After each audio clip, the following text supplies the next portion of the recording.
welcome everyone.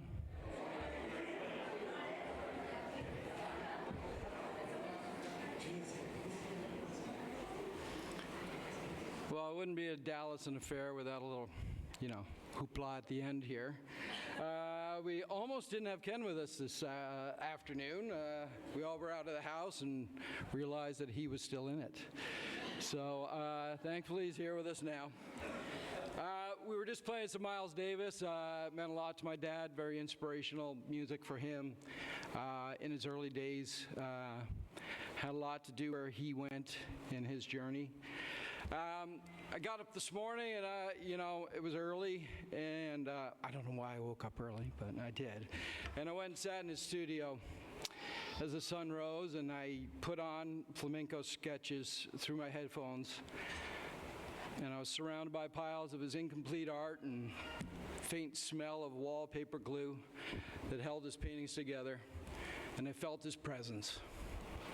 His studio, just as he left it, was a treasure trove of memories and inspirations. Japanese dolls, Winsor & Newton Series 7 sable brushes poking out of the pickle pot, bank number 14 nibs, which was the only nib he would use, resting in its iconic red box, old bottles of black Pelican ink, rubber cement, and Fang art pads that he bought all of in existence near when they were going out of business, and the ubiquitous Nikon F camera. These were arguably some of the most important things in my dad's life and career.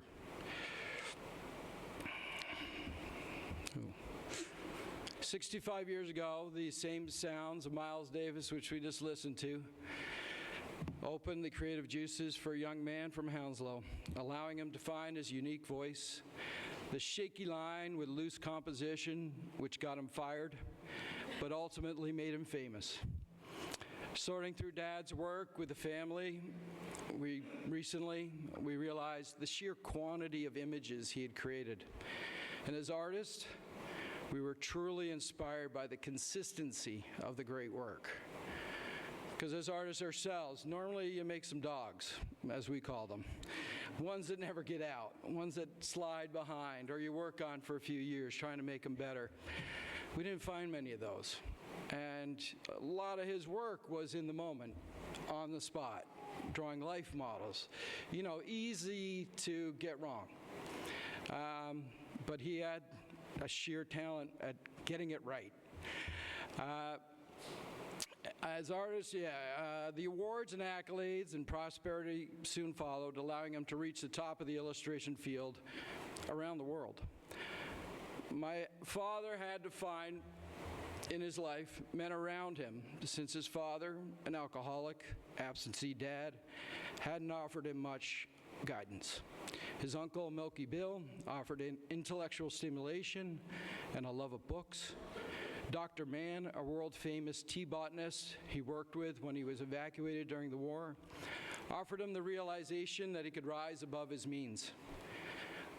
When he met Gwen, he also got access to her father. My father often attributed much to Stanley, a grandfather I never knew. But the Ken I knew was a different man altogether. Over the past few months, people have used countless words to describe my father, words we should all aspire to have spoken about us. And it's as if he distilled the best of Stanley and blended it with his own unique essence. So let us celebrate Ken, for he was more than the sum of his parts. I believe the mark of a truly great person lies in their ability to gather others around them, complementing their own qualities with those of others. And my father embodied his artistry. He lived his life like a Miles Davis song, cool, bold, unique, with notes of kindness, creativity, and love. As we gather here, let us express our gratitude for the beauty he truly brought the world. A creative genius with a distinctive style, he did more with less. His memory and artistry, like jazz notes, created vibrant stories that will linger like harmonies, etching themselves into our hearts for those of us who stop to listen. I was blessed to spend many days in exotic places with my father, at our French easels, my brother there too. And, you know, it was a gift to have a similar craft to your father, to be able to speak to your father moments about pretty unique things in painting, and him to be able to understand it, and us at the end of the day to put our easels up and put our paintings up and decide who won the day, who lost the day. You know, we were kind of brutal with each other, that's for sure. But you learned a lot, and it was a truly magnificent experience to have that with a father. And so listen, this today is a celebration of his life. So hopefully there's some good stories that come out of this, some laughs, and some breaking of bread. And listen, in case there's some people who want to get up that don't have any good ideas, there's always the one about Albert, the cow at our farm that slept on the doorstep. There's the Freshie, our horse, peeing in the back of the car when we brought him home. There's definitely canoeing in Algonquin Park stories. He always thought there was a quart in a pint jar. There's the milk bottle story about a train on the way to New York that he got off to get filled for one of us and missed the train and had to catch up with it. There's the one about him peeing on Betty Williams' dress because she wouldn't get out of his fort. That's a good one. There's stories of him and David Keefe, his lifelong friend, chasing trains on bikes to write down the numbers as they found them. Playing charades with my dad there was nothing better than giving Ken the jerk as a clue. My kids have been scarred for life probably by that one. And there's always a dollar bill joke in France. So listen, we're going to bring up Paul Mead, a dear friend of my dad's, who spent a lot of time near the end with my dad, coming and bringing them all good treats from England and sharing in stories together about their past.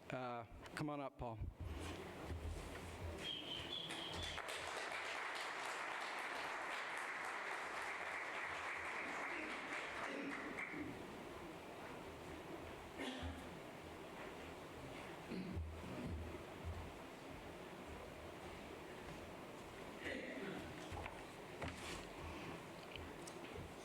Can you hear me?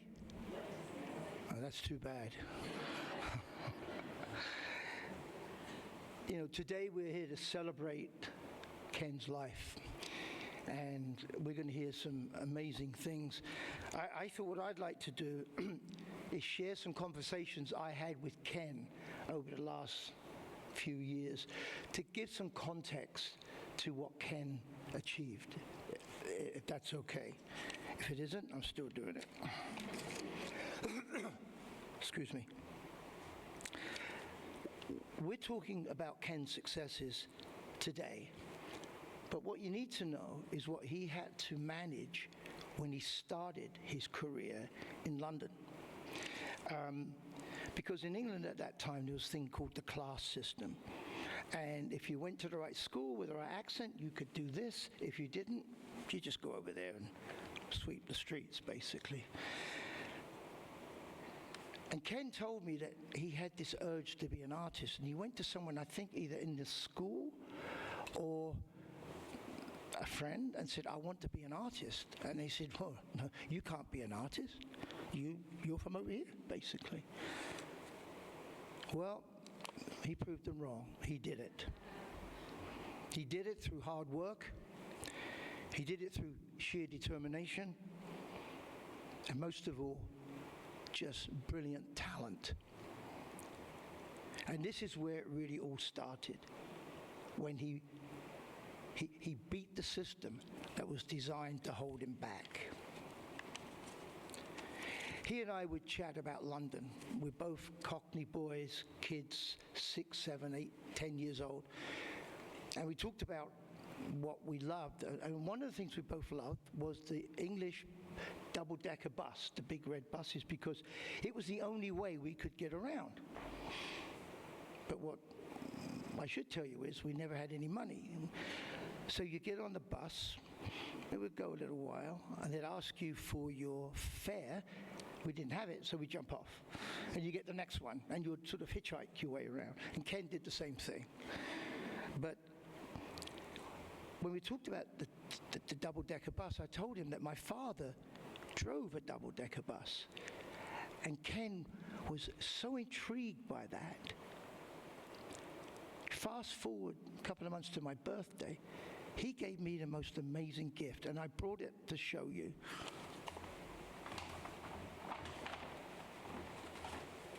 I know you can't see it, but look at this. Ken went out and researched where my father's garage was in Stoke Newington, what his bus route was, the size of the bus, the engine, excuse me, and everything else, and gave this to me on my birthday. Who does that? What an amazing gift that will stay with me and my family forever. And this is on my bookcase, and I see it every day, and I think, nice one, Kenny. Thank you so much. But look at that. Amazing. You can look at it, but it's going to cost you $5 a shot at the end.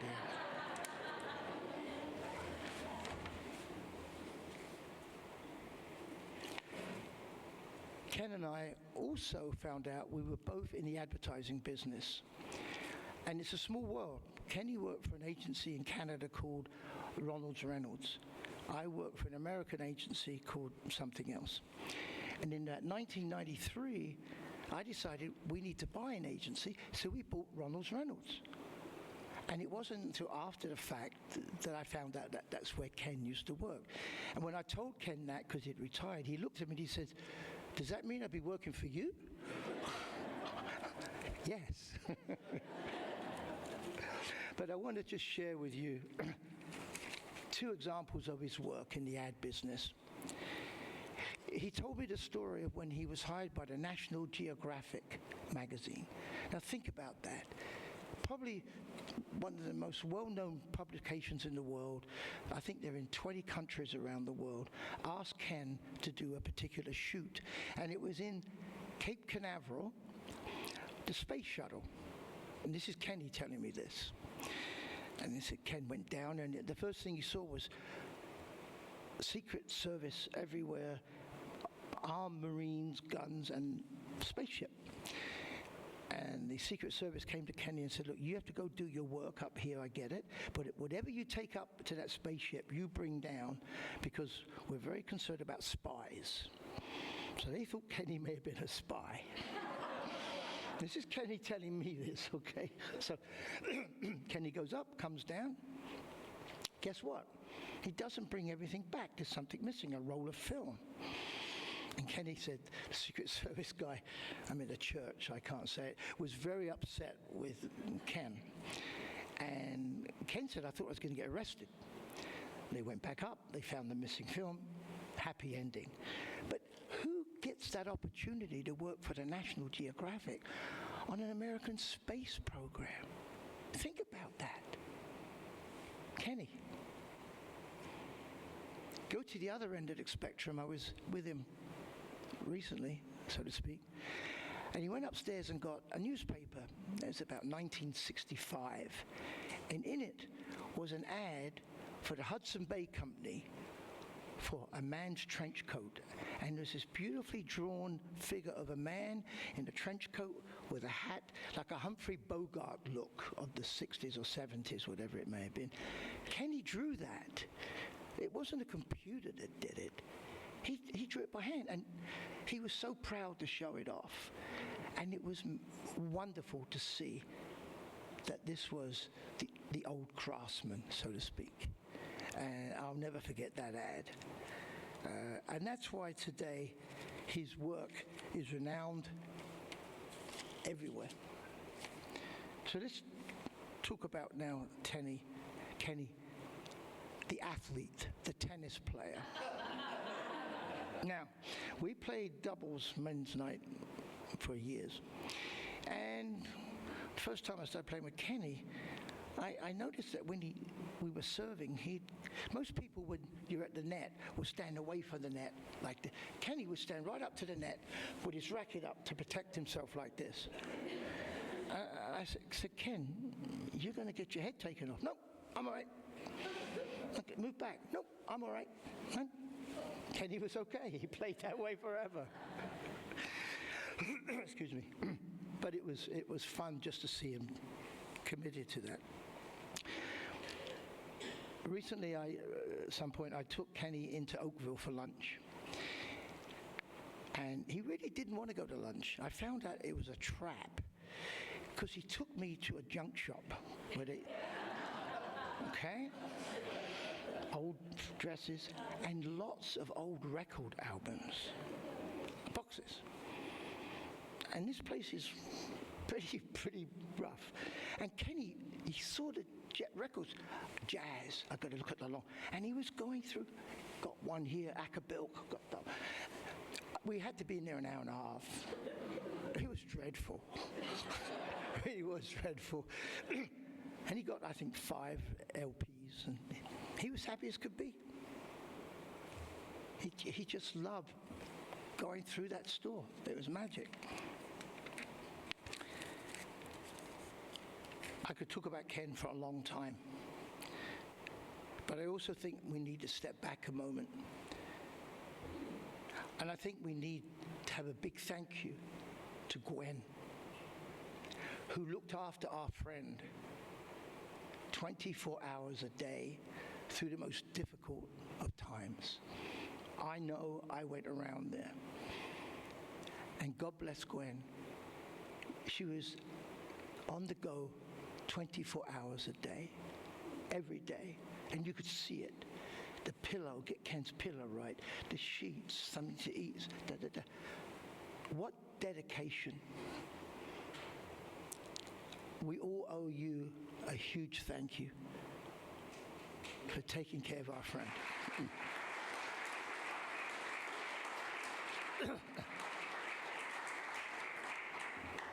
Don't be mad at me for saying that. So finally, you're making my mascara run. So's mine. It's okay. Don't worry. So thank you. We need now to say thank you to Ken. Thank you for everything you brought to us in different ways every day. We will always consider you still part of our life. You just won't disappear. We won't forget you, Ken. God bless.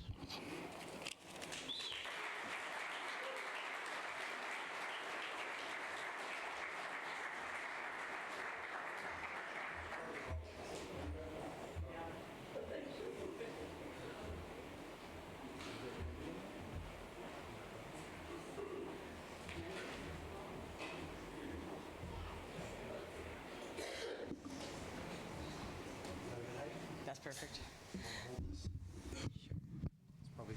I was trying to shed less tears this time, but Paul, you didn't help me get off to a good start. All right, I'm going to be singing Sunrise by Norah Jones.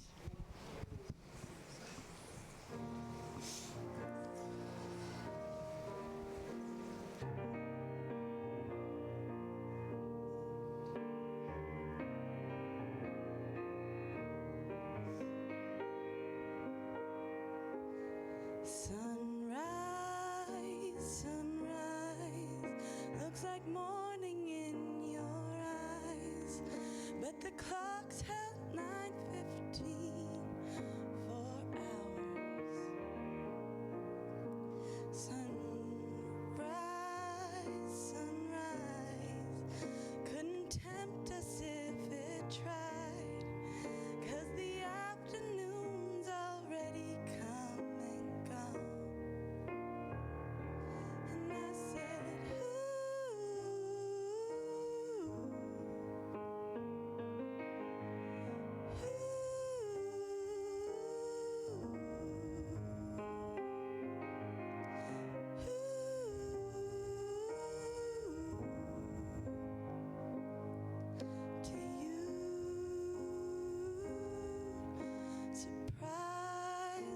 surprise. I couldn't find it in your eyes, but I'm sure it's written all over my face. Surprise, surprise, never something I could hide. When I see I made it through another day, and I said,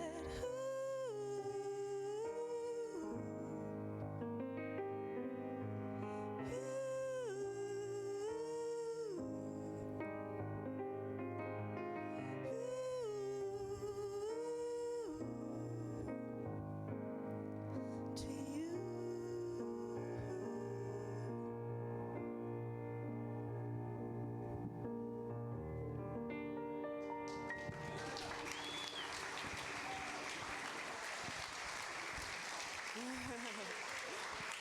Okay, I was just going to say a little small spiel. It's 30 seconds over.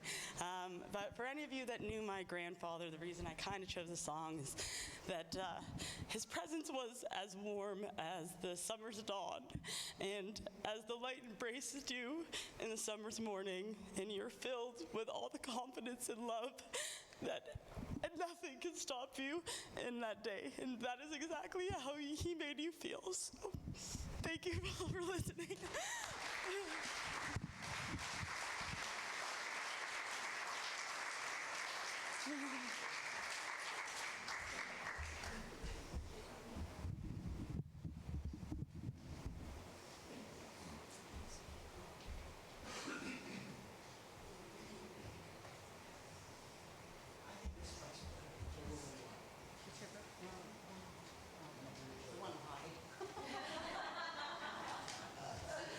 Okay, this is a little farewell for our Uncle Ken.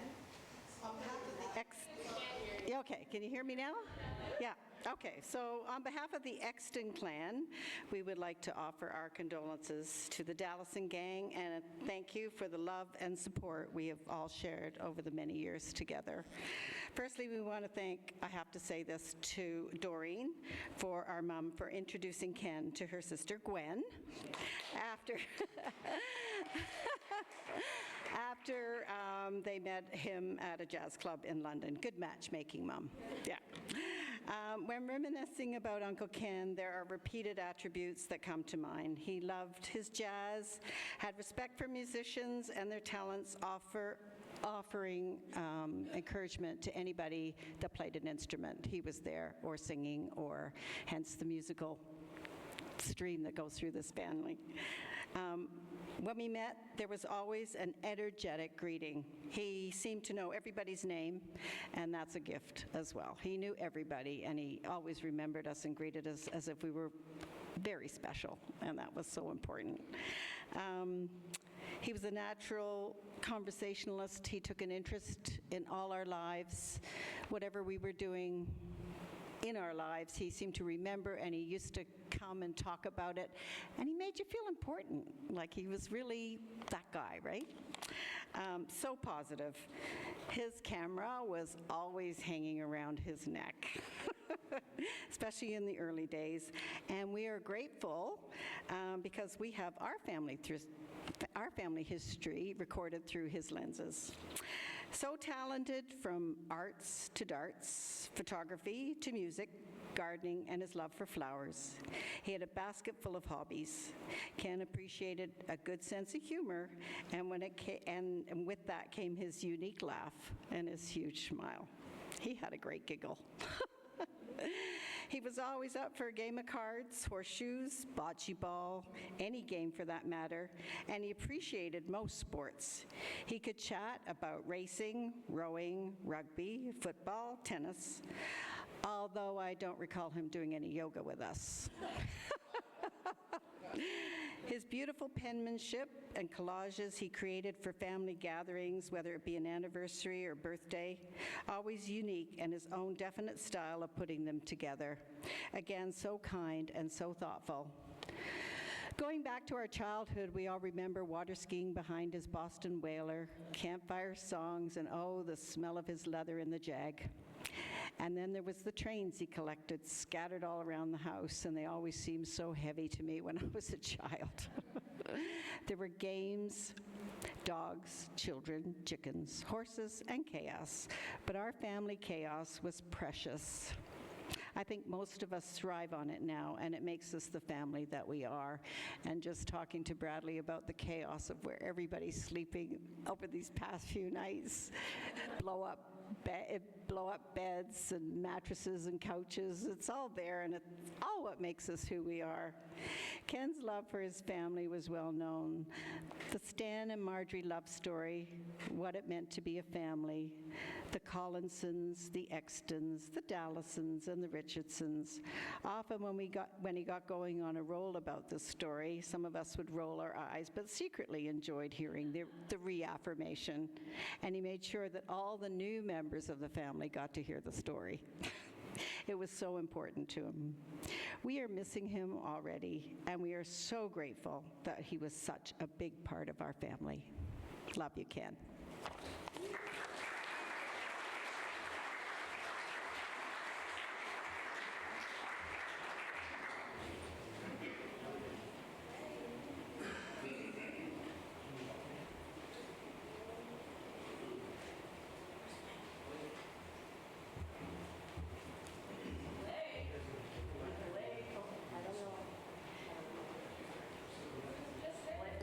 Hello? Blake, where are you? If you don't want to do it, you don't have to do it. Kira can do it. Oh, he's there. Okay. We were going to project the pictures of the book. Yeah. Hey, Blake.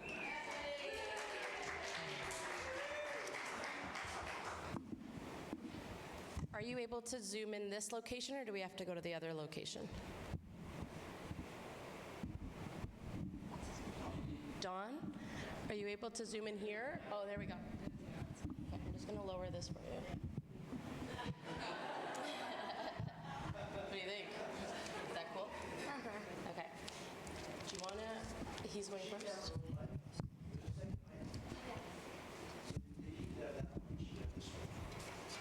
How's that sound? Can you hold it? Don't use that.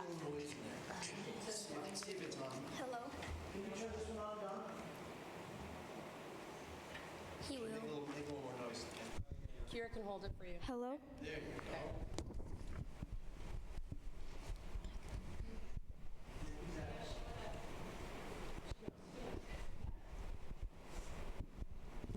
Losing someone you love is a natural but painful part of life.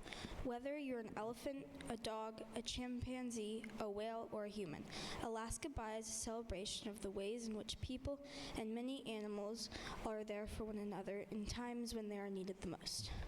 We've found comfort in this book and want to share it with you.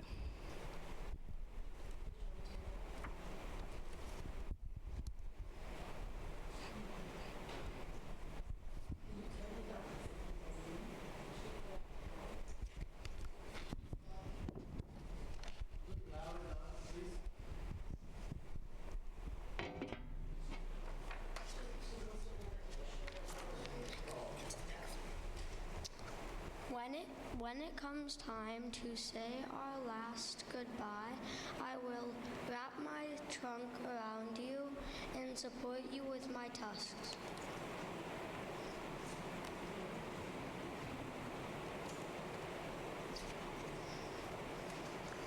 I will pump my powerful tail and lift you to the surface where you can catch your breath.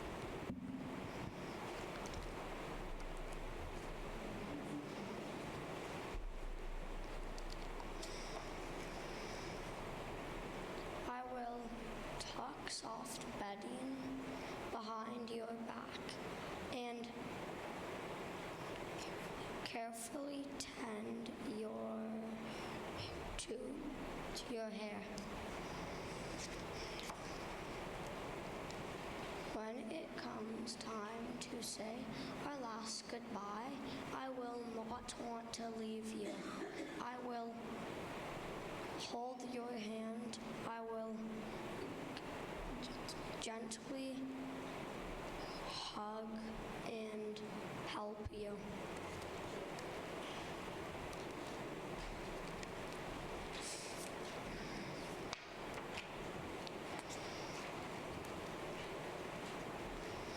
And when you die, I will tenderly stroke your back and body, lie down beside you, and keep you close.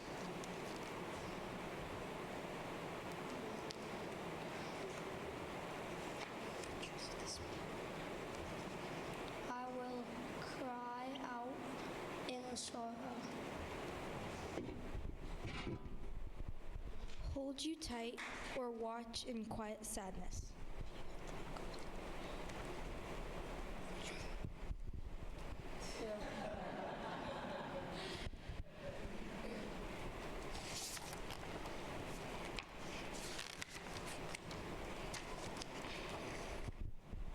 After you die, friends and family will gather. Some will travel long distances and stay for many hours.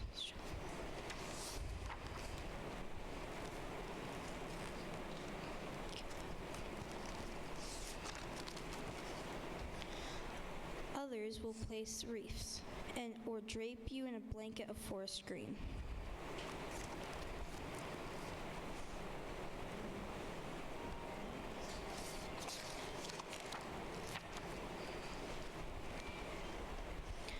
We will visit the places where your body rests.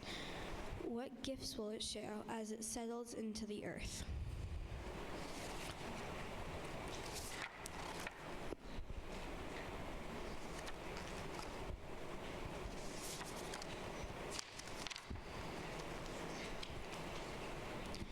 Will tiny roots take hold, all-tailed trees grow in the rich soil you nourish?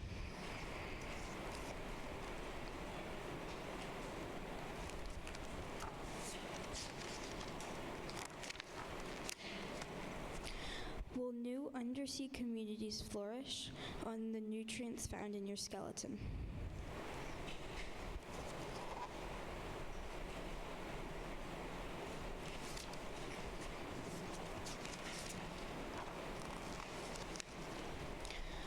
I will miss you forever.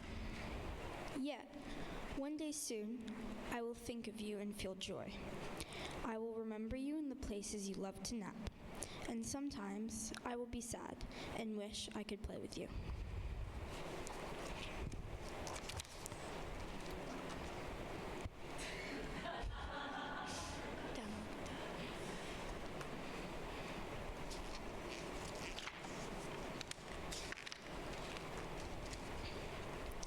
Long after our last goodbye, I will watch our children grow up. I will watch our grandchildren grow up too. They will look like us, act like us, and be friendly like us.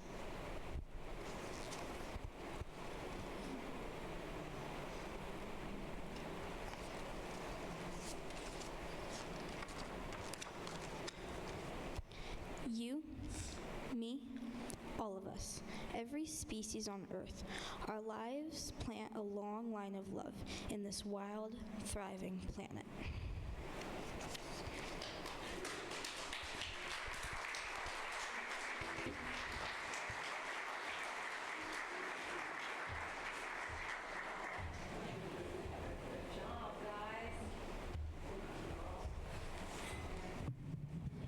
Yeah, I think I'm good. Center stage, I'm so shy. He really would have loved this because he loved all of you so, so, so much. Is there an emergency? Okay. we're so lucky. I think it's very rare to be best friends with your grandparents, but it's true. But that being said, I think it happens for their children and their grandchildren and their great-grandchildren. And my best friends are their best friends because they're the coolest. My granddad, he always took such a keen interest in my life, but not just my life, also all of my friends' lives. We have Tanner and Jillian here tonight. They were muses for him. He thought they were the most attractive couple he's ever seen, but it's okay because my grandmother was Tanner's muse. Dana, he was always asking about your running, and Carmen, how's advertising? She's like, way better, I'm not in it anymore. He would just, he cared so much about anybody who entered his life, or mine.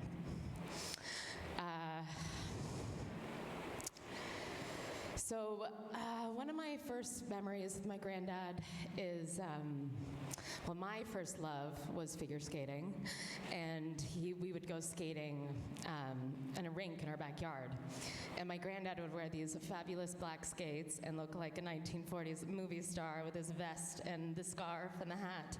And he would teach me how to do what he called swizzles, and that was my first, I think, a little skating lesson in the backyard, and I just have the best feelings about that experience. We would go on dates, my granddad and I, to Oakville, very bougie, and he would take me shopping, and I'd get a fabulous outfit, and then we'd end up at this music shop that's in the square. Oh boy. And he put headphones on me. I was like 10 years old, and he introduced me to jazz.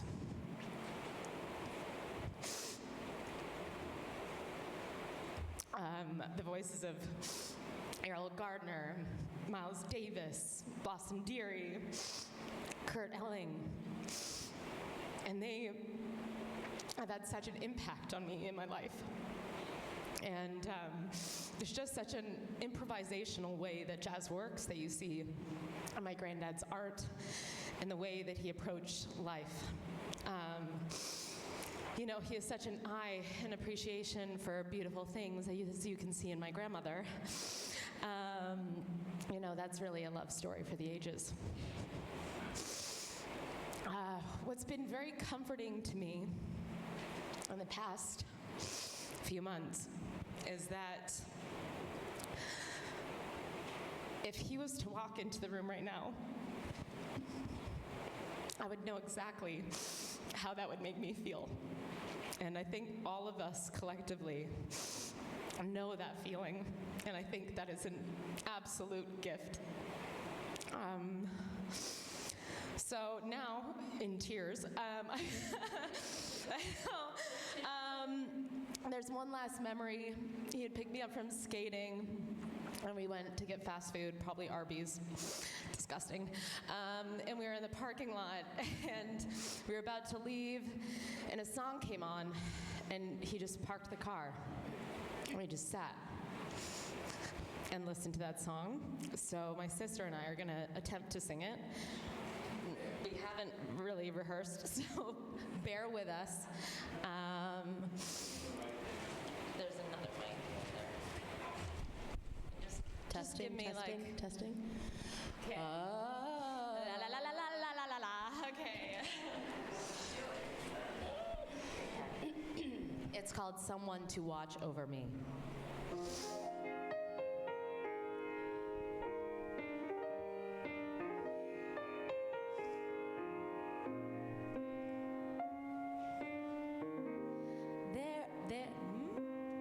Saying one says that love is blind.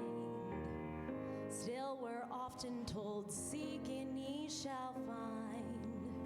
So I'm going to seek a certain lad I've had in mind. Looking everywhere, haven't found him yet. He's the big affair I cannot forget. Only men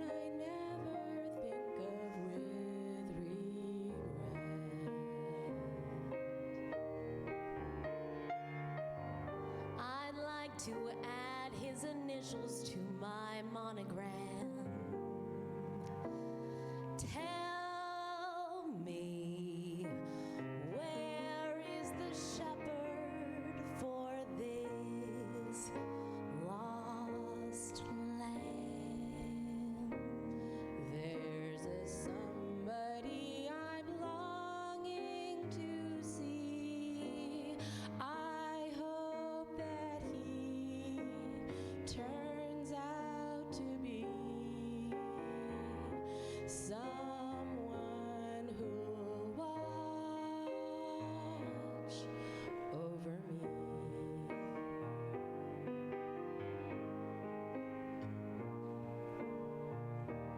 I'm a little lamb who's lost in the wood.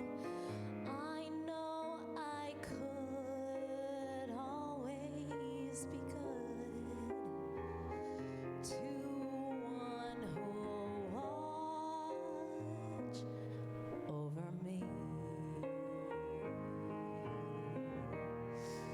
Although he may not be the man some girls think of as handsome, to my heart he carries the key. Won't you tell him please to put on some speed? Follow my lead. Oh, how we need someone to watch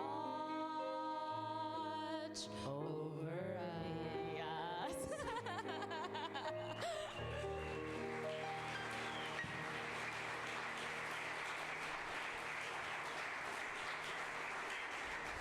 Thank you. I'm fighting a cold, so hopefully it sounded okay.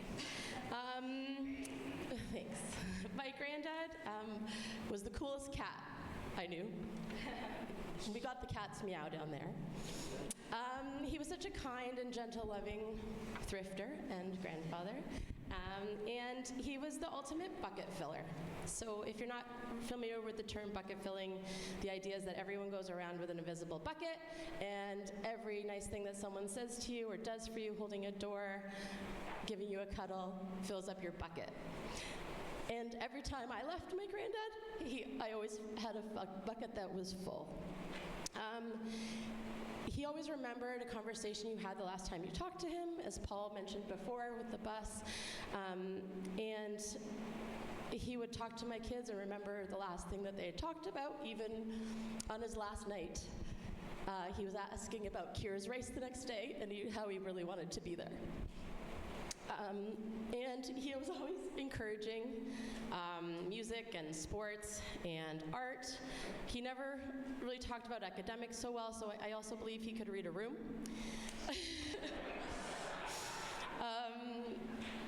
So anyway, he was everyone's biggest fan, and the bucket book is over in the corner if anyone wants to take a look at it later. But I just want to say thank you from our family. Our buckets are not as full as they might usually be, and all of you being here really helped fill our buckets. So thank you very much, and I'll look forward to talking to you all later.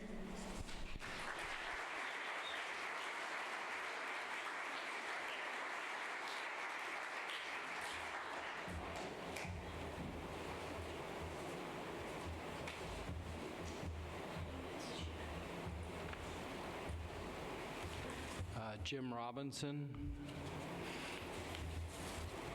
I don't know. Jim knew my dad through the Toronto Star, I believe, as a writer for the wheel section. Yeah. Bad news.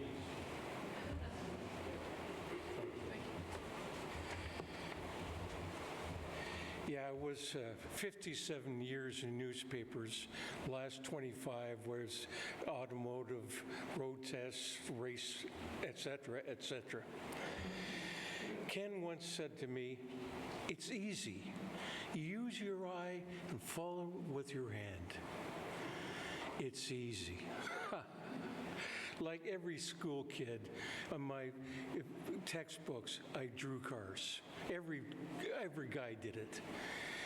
I grew up in Windsor, Ontario in the 40s, 50s, and 60s when across the street, river was Detroit, which really was the automotive capital of the world. But it was Chrysler, Ford, and GM. That's all we knew.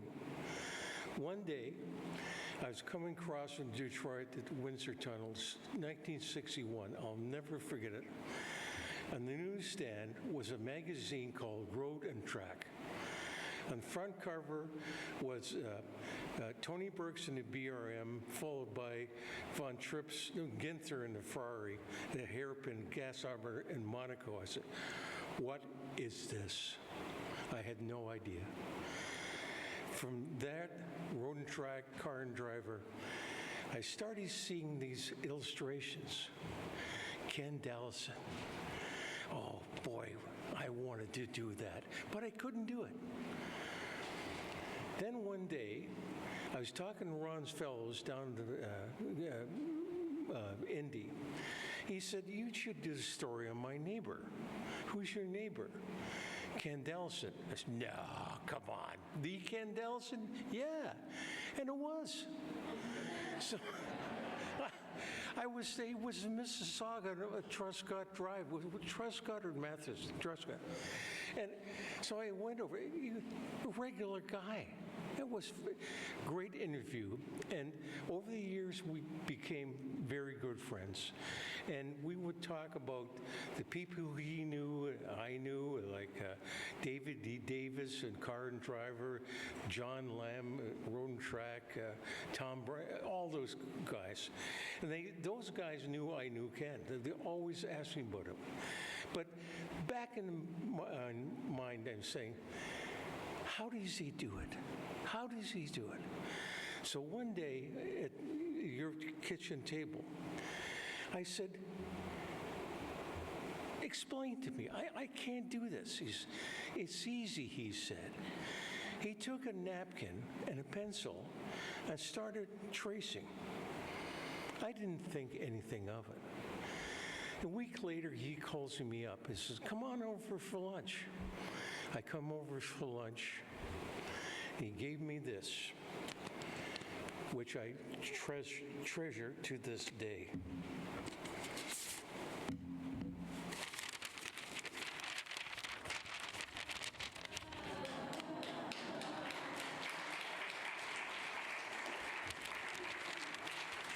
It's easy, he said.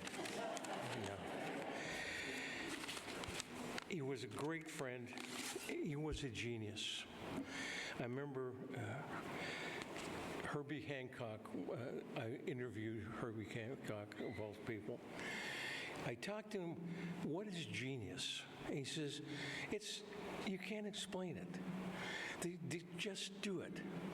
And like Ken said, it's easy. Well, thank you, Ken Dallison.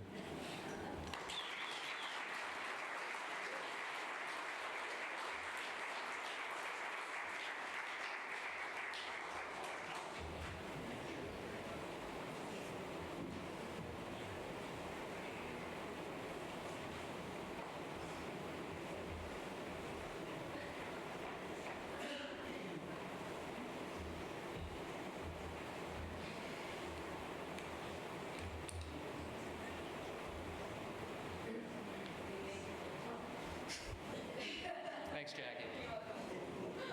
I'll be singing All of Me by John Legend. And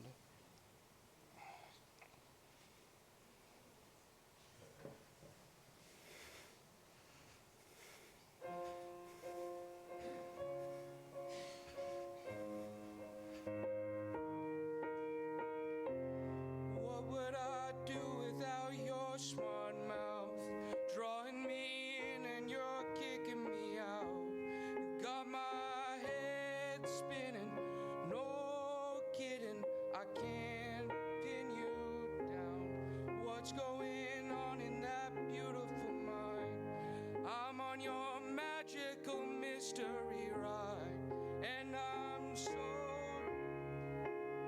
don't know what hit me, but I'll be alright. My head's underwater, but I'm breathing.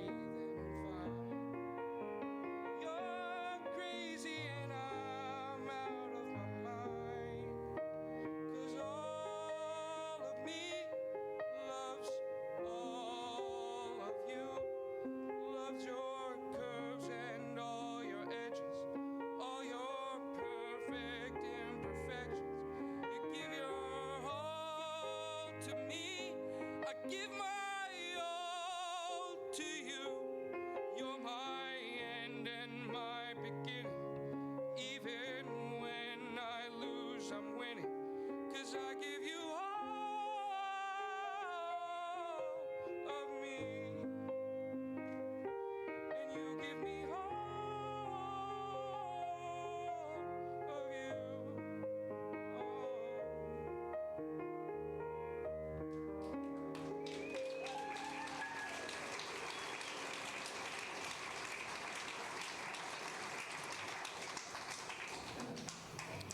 My grandfather was a very important and formative part of my life, and one of the sentiments that I was kind of never able to understand growing up was when I would talk to other people and they'd be like, oh, my family's coming, like they're gonna be here for the holidays and I don't want to be around them. And I was always just, I never could understand that, because family has always been such an important and impactful part of my life, and I genuinely enjoy being around them.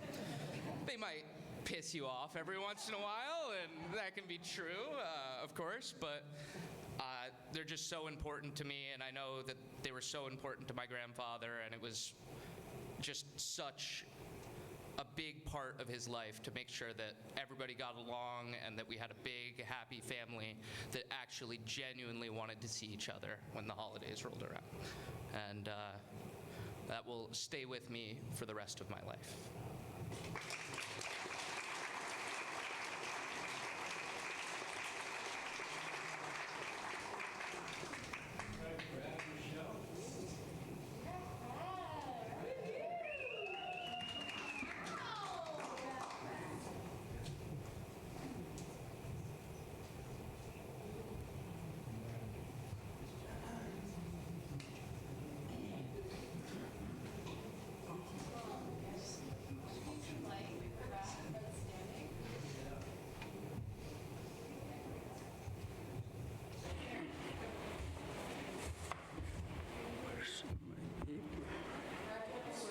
No.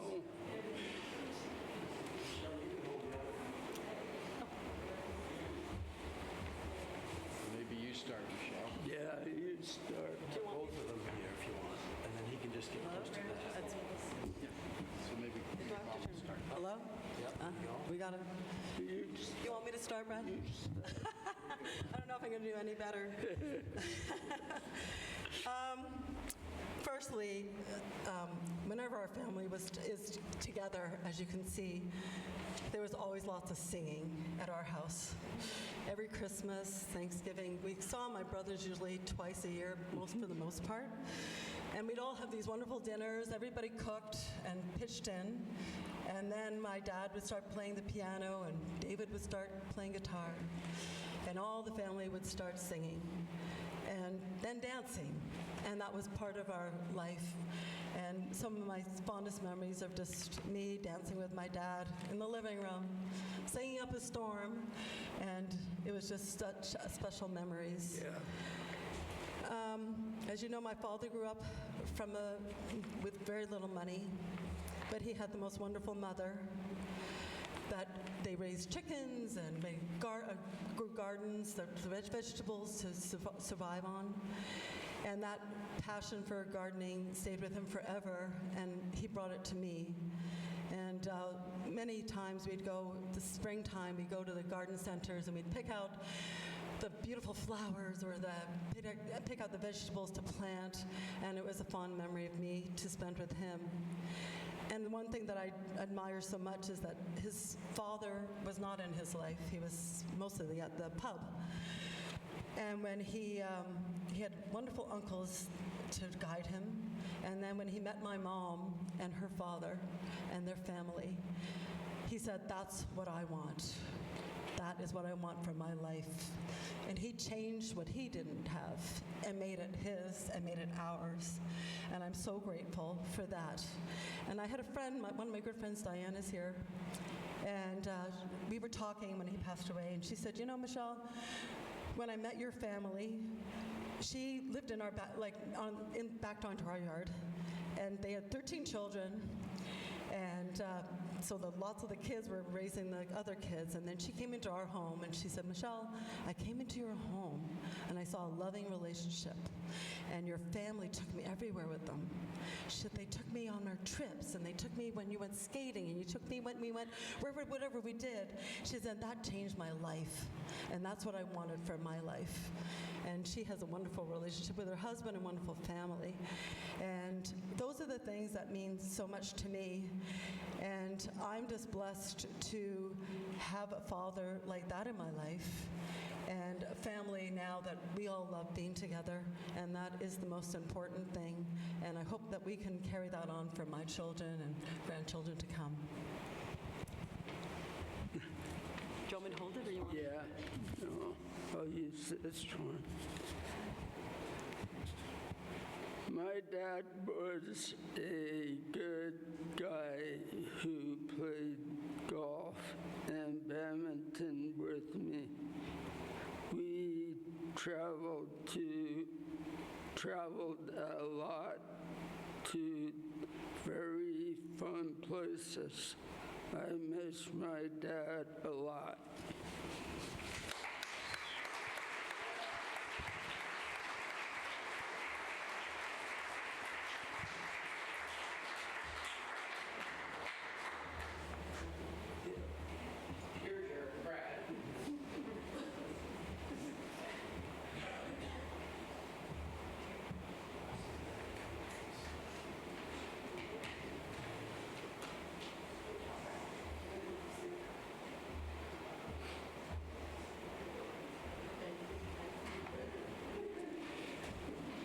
Nancy Richardson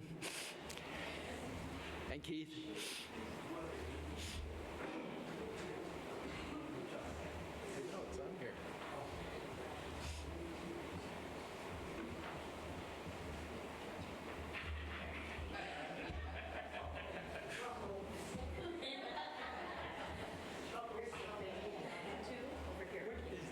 Where is that thing? Uh-oh. I should have written it down. Okay, Keith's here for backup. I'll do my best. You stay. I'm just the backup singer here. Well, he's not ready yet. He's going to talk and then... He's backing me up till I fall over. So hello, everybody. You've heard so much, and that's from the center out. And I'm somewhere in the middle. I'm a niece, and that was plenty. And I want to talk about my 3 uncles. Oh no, I won't be able to do it. Uh-oh. Oh, thank you. So hang on. How long have I got, Peter? Okay, I beg your pardon. Okay, I was so lucky. I had 3 beautiful uncles, and they imprinted me and everyone around me in very different ways. My beautiful Uncle Eric, who we shared, he gave me a love of antiques, and he taught me, and I went with him. I was his underling. And I learned about dovetail joints and hand-wrought tin handles, and I learned about how to look out for the treasure, under that rough exterior, that treasure, and how to work and lean into that and make it shine and follow its integrity and follow the grain. And my uncle gave me that, and that serves me. Uh-oh. I'm sorry. You're doing great. I'm doing great. He made me a treasure hunter. And then my Uncle Gordon, oh no. As far as I ever remember back, he looked me in the eye and he laughed and he laughed. Bring on the clowns, let go the balloons, celebrate, engage and celebrate. And you're alive and we're together. And that was really, really moved me and impressed upon me. And then my Uncle Ken. Oh no, I'm sorry. You're doing great. We're almost there. You're fine. You're doing good. I snuck into his studio in the farm Brad was tucked in the corner. And we just had tea in bed with Gwen and Ken and talked on those fabulous sheets I've never been able to find. And talked and talked. And I snuck into that studio and I came upon a constellation of color. And he came in behind me and he said, "Look, sit down." And he sat me there in front of a great big overwhelming piece of paper and he introduced me to things, to Crocodian, I don't even know how to say it, pink, to phthalo blue, to burnt umber and titanium white, and he showed me the galaxy. And then he stopped me and he said, "Look out there, you see that? You see the light? You see where it meets the dark? You see the shadow? What color is it? Black? No. Look closer, it's purple." And from that moment on, I was a painter's apprentice. And I may have only painted 5 things in my life, but every day I look for the light, I look for the reflection, and what color's that shadow? It informs me, but that's not all. The other thing that he did, and I know he did this for my children, and even my son who was in a very dark place. And for me, he would ask me, "Write me something. You paint with words. Write me something about Thanksgiving." And then he'd read it, and he'd tell me all about how it felt to read it. And he pushed me and egged me, encouraged me, and I know that many people here have had that experience. He shone his light. He listened. And he did that for my children. And am I out of time? Is that what you're coughing? And I'll just try and encapsulate that he did that for me. And he listened. And I remember going down a volcano on my bum with my Auntie Gwen in Fiji. And it was pitch dark and there was one light. And we found Ken below the light at a bar with his paint and his pen poised. And we've been like on an adventure of all sorts, right, Gwen? Did we not? We didn't even die. It was extraordinary, full body, but there was Ken. And he goes, "Wait, listen." And we're slightly pissed. And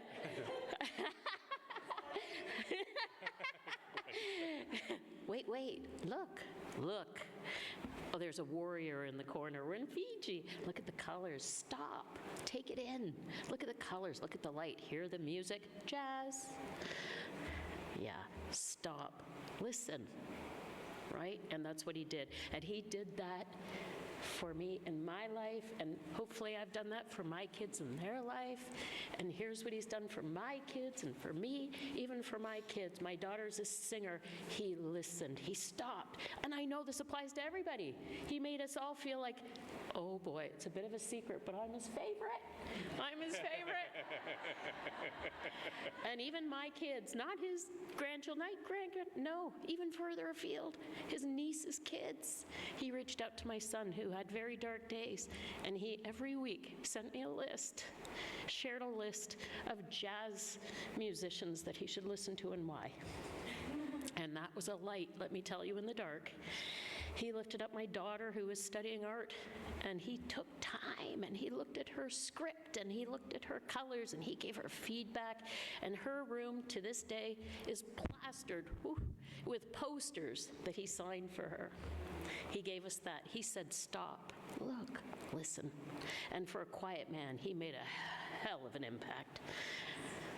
And I just want to say that the greatest gift he gave me, and the one that I hold, that doesn't change my behavior but made me feel seen, was this one, and I know you know it, when you walk in the room and he sees you and he goes, "Hey," and he lights up. Not just this. That's a gift. Anyway, I thank you, Ken. I miss all my uncles. Okay.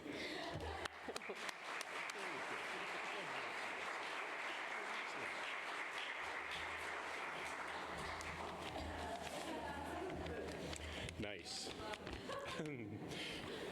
I just want to talk about Albert the cow now.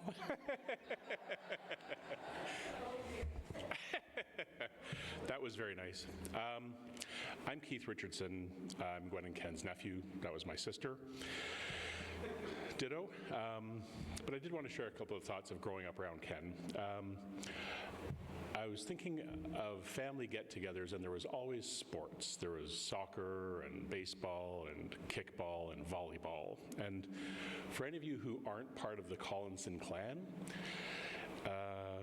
everyone, the whole gang, is very athletic. Almost.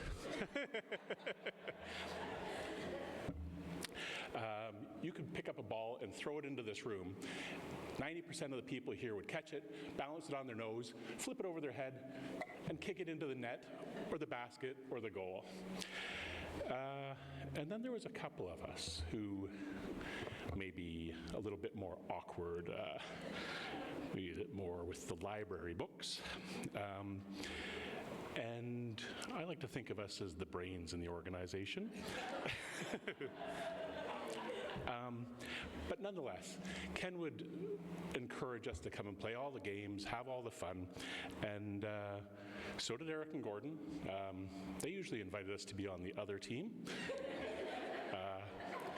But Ken would always encourage us, tell us, don't worry about what people think. Have fun. Do your best.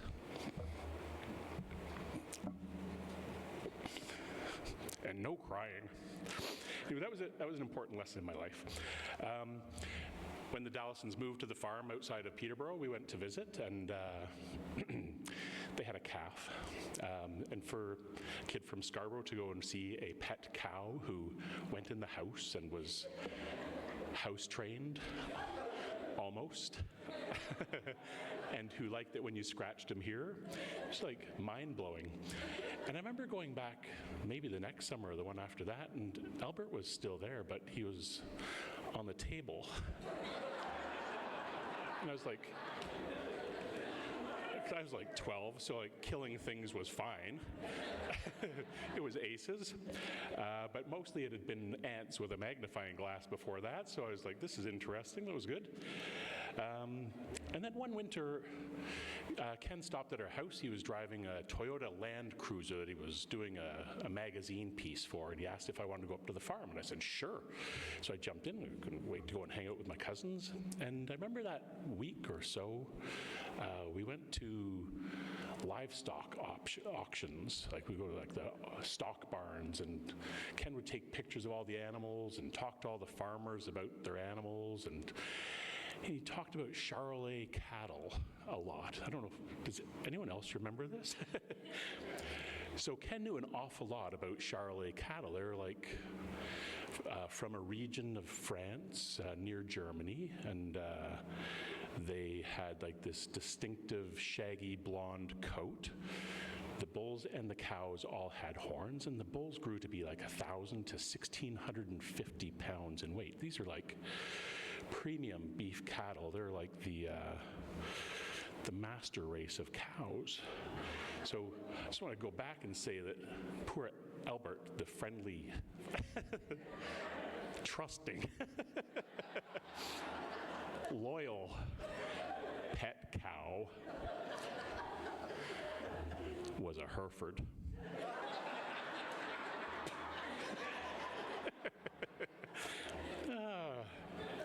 That's the way of the world, though. I remember going into Ken's studio at the farm. It was like a big, huge space with a big, huge table, racks of pens and brushes and number 14 nibs and inks and paints and stacks of works completed or underway. And it was like a magical place. It was like, I really, like it felt mystical. So I was 13, so as soon as possible, I ransacked the place. I'm in there, there's pictures of cars. Yeah, and here's some pictures of his kids, but I'm like, I'd seen my grandmother's paintings. I knew what we were after. Not one nude, not one boobie in the whole place. I felt a bit sorry for Ken that day, but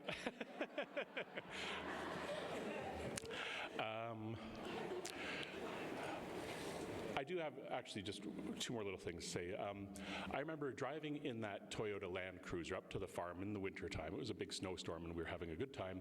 And Ken told me about when he was in art school, he and his buddy would go and sit on the sidewalk for weeks on end, sitting and drawing nothing but wheels. They drew wheels and tires and hubcaps, and they did it over and over again. And he said,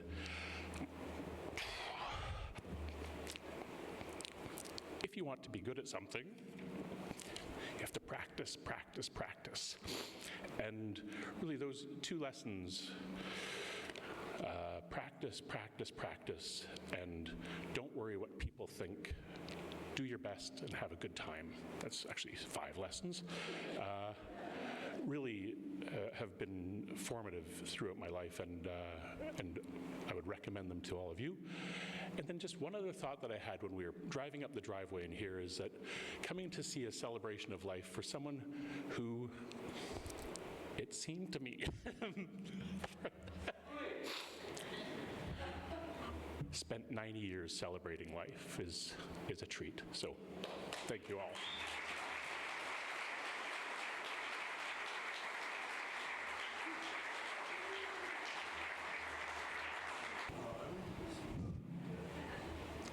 Boy, I was sitting there listening to my daughter and my son eulogize a man I felt very highly of.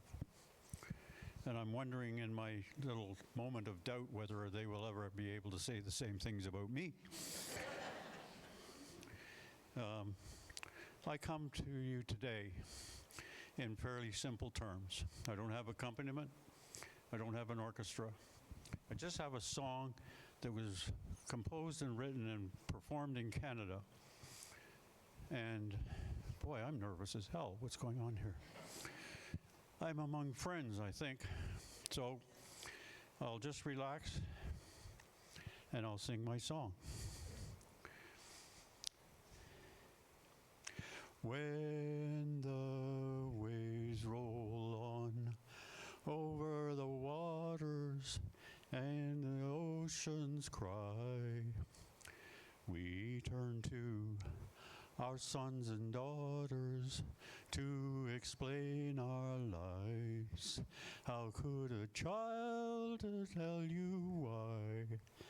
That for sure as the sunrise, as sure as the sea, as sure as the wind in the trees, we rise again in the faces of our children. We rise again in the voices of their songs. We rise again like the waves upon the ocean.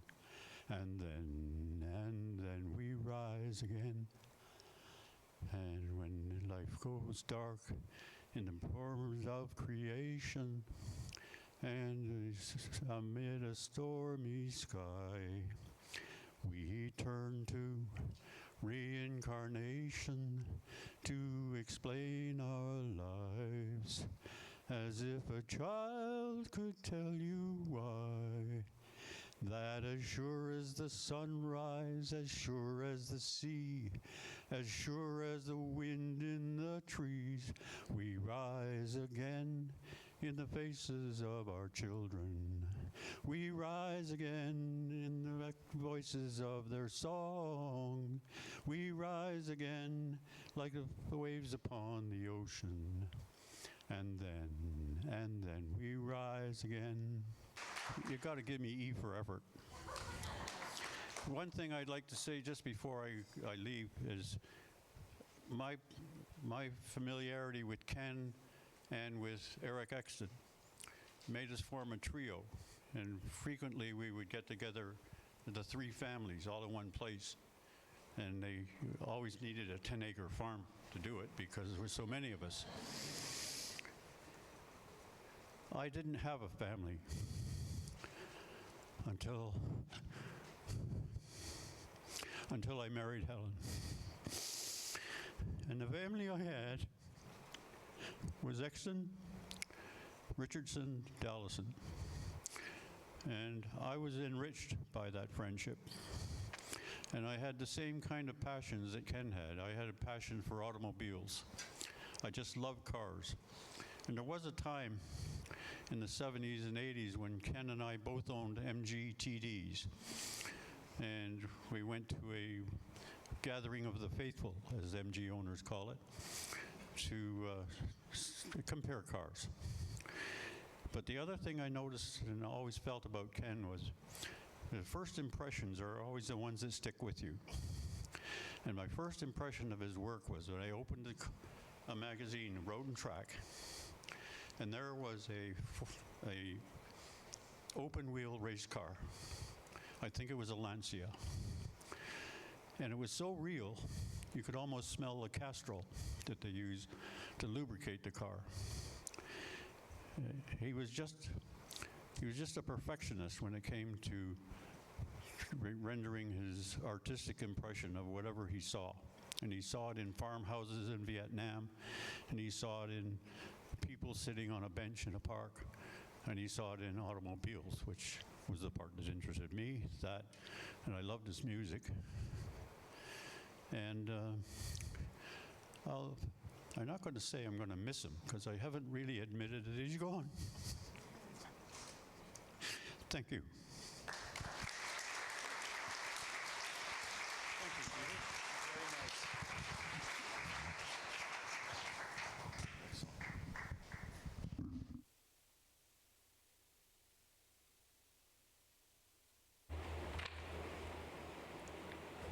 Sounds like a pretty decent guy, I guess, huh? Listen, we have a little moment here. I was at a friend's celebration of life for his mom, and, you know, we only get one shot to hear stories and to have little moments about Ken and the families, because once we separate on this one, they don't really get talked about again. So if there's anybody who would like to come up and tell a quick little story or whatever you'd like to do, there's a moment here for somebody to do that.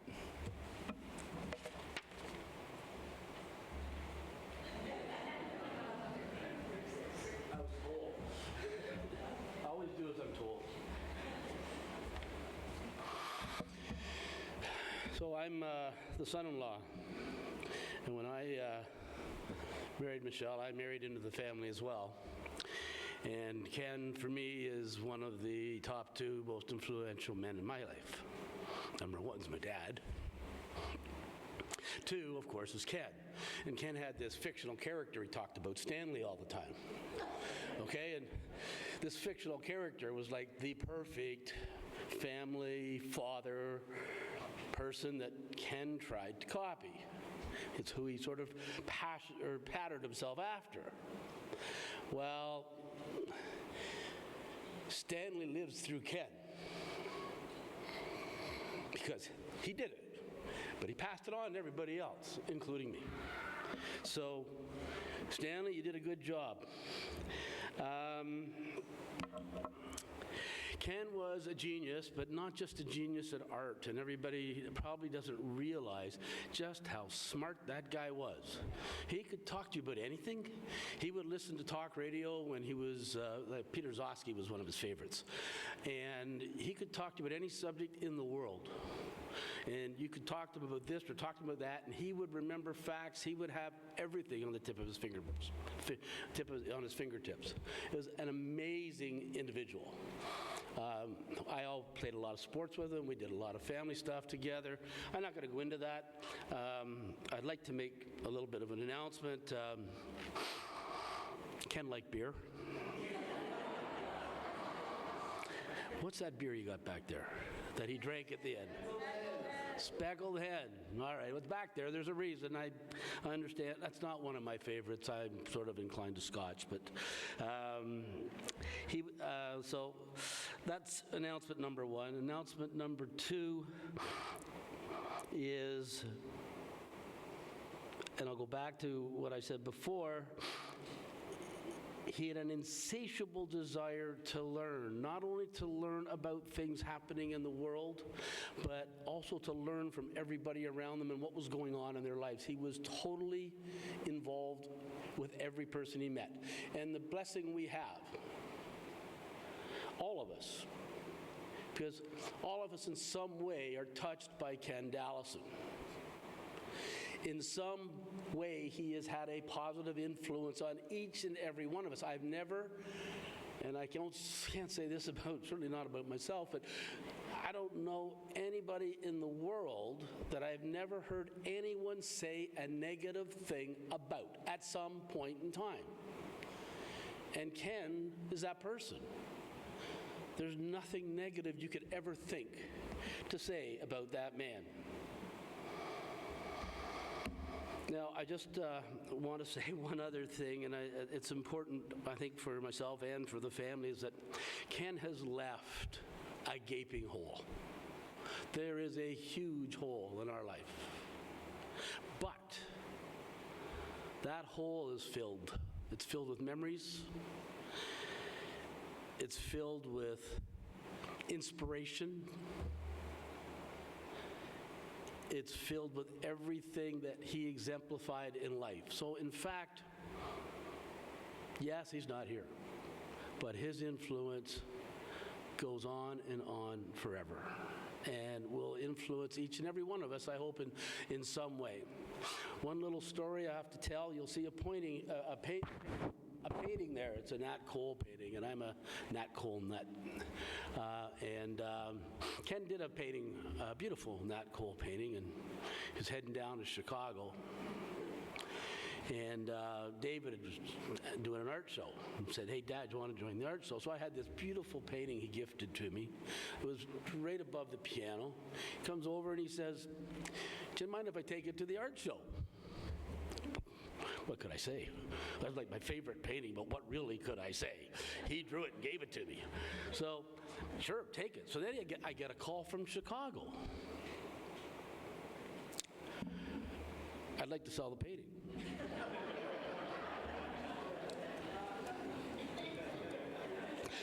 So I'm thinking there, well, how much? Maybe I can pay a little more. Anyways, the painting went. It's gone. It's somewhere. Some lawyer in Chicago has it. I'll have to find it someday.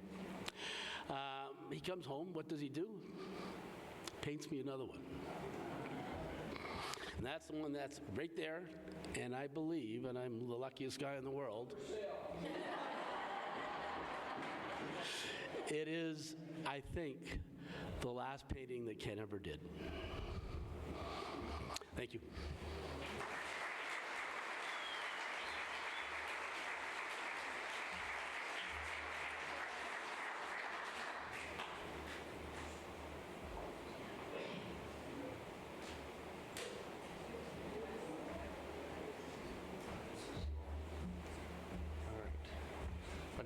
Let's see how high this mic can go. Yeah, no, that's fine. Thank you. So I know Nancy talked a little bit about how, she was the niece, and here we have kids, grandkids, all these close family members talking about it, and here's her as a niece. And I just want to say, for those who don't know, my name's Russell, and I'm the fiance of Kendra, his granddaughter. And I think that goes to say a lot, that here's somebody who isn't even flesh and blood, that wants to talk and say great things about this person. Though I will say that Nancy kind of hurt me a little bit when she said that she thought she was his favorite because of how he made her feel. And I was so afraid to talk to all the other in-laws or the partners of Kendra's siblings, Sarah, Paul, and PJ, because I didn't want to brag to them that I thought I was the favorite in-law as the newest one who joined. But now I know maybe they all thought the same thing and they didn't want to break that news to me. I'm only going to have one story. I've told this story to a couple of people a number of times about how I think everyone's talked and expressed how he made them feel so close and important. So my family has had a long history in Scotland, and we have family tartan that we're very proud of. And the first time that he heard about the pride that I took in my family tartan, he was so expressive and passionate about himself. And so when he came out to my mom's family gathering with a couple of the buyers, and there he is looking all dapper in his full suit, and if he's not wearing some brand new tartan tie that he went out and bought just so that he can show off the tartan that he wanted to have, given the stuff that he's talked to me about, that's when I knew that there was something special. And that's when I knew that I was something special to him.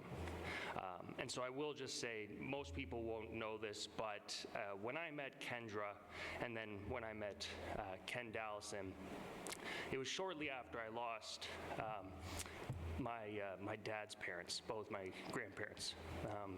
And like Kendra, and like a lot of, I think, in this family, I have a special connection with my grandparents. I had a special connection with my mom's parents, but yeah, my dad's parents spent a lot of time with myself and my sister, and it was hard when I lost them. They were the sweet old grandparents that took care of everybody. I think everyone knows. Gwen has been a great surrogate grandmother, I'll say, for me. She's much more like my mom's mom, where there's a little bit of spice and fire to her that you come to accept and love. But Ken was a spitting image of my dad's dad, just all heart, all sweetness, somebody you wanted to go to. And so I could not thank, unfortunately I never said this to Ken before he passed, but I could not thank him enough for giving me a couple more years of having a sweet old grandfather that I had lost before. So I want to thank him, and I want to thank the family that's brought me in.